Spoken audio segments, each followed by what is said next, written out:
watched clips of it, and then you rewatched it, and then your opinion changed throughout the day. So I'm sort of curious about, 24 hours later, almost, your opinion of the interview. Were you impressed? Okay, I'll sum it up in one word: meh.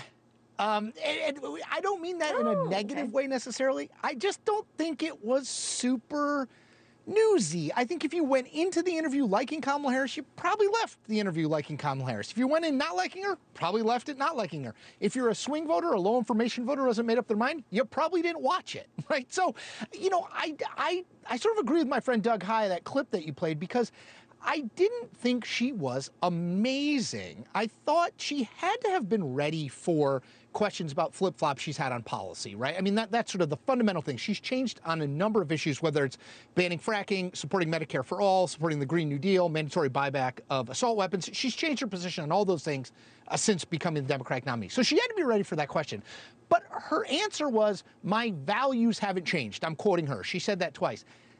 I don't understand that answer totally. Like, we're talking about, like, you had one position in 2020 and now you have a different one in 2024. Do I think it's going to change a lot of minds, that interview? No, I don't. But did she have to be amazing? I mean, she didn't have to do the interview, right? I mean, certainly, eventually she needed to, but she sat down in the most comfortable setting she could probably have. If you think of all the opportunities and everyone who wanted to interview her, she didn't really have to do the interview. She checked the box, right? Next up is the debate. She didn't have to knock it out of the park. No, and I agree. And I should say, like I said, meh does not necessarily mean bad. It just means I don't think it changes anything. She was absolutely fine. I don't think I came into that wondering, I don't know how good she's going to be. I came out of it thinking she was okay. I was not convinced, like, oh, she definitely could take on 10 more of these media interviews and have no problem. But I also wasn't convinced, oh my gosh, they can never let her talk to another reporter again. I just think it was kind of blah, I mean, it was, and again, when I say blah, I can hear people saying she was good. I'm not saying she was fine. She was absolutely fine. I didn't think, I thought she was whelming. She wasn't overwhelming. She wasn't underwhelming. She was whelming, which isn't a word, but you get my point.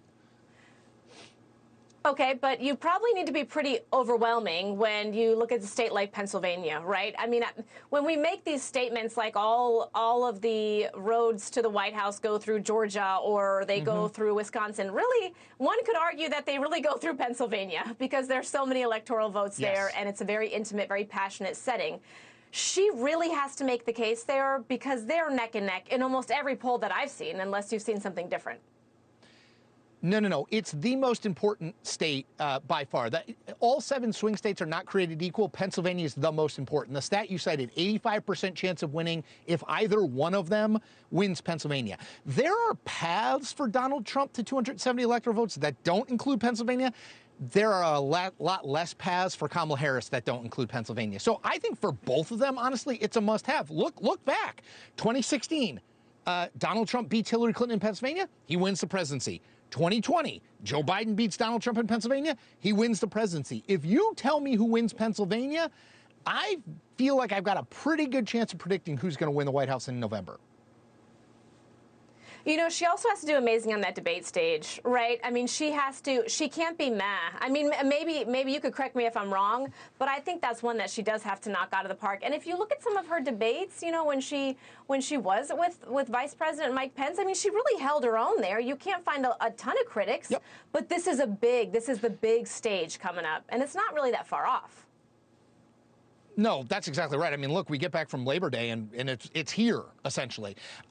So when it comes to the debate, I think that she's the X factor. To me, Trump, you know what you're going to get. You've seen him on the debate stage in a general election in 2016 and 2020. You've seen him in a lot of primary debates. He's kind of got one setting, right? He's going to try to talk a lot. He's going to say things that aren't true. He's going to interrupt. Like, he's going to do all those things. To me, we know less about her as a debater, particularly in a one-on-one debate in a general election. She's never been in this situation before as the nominee.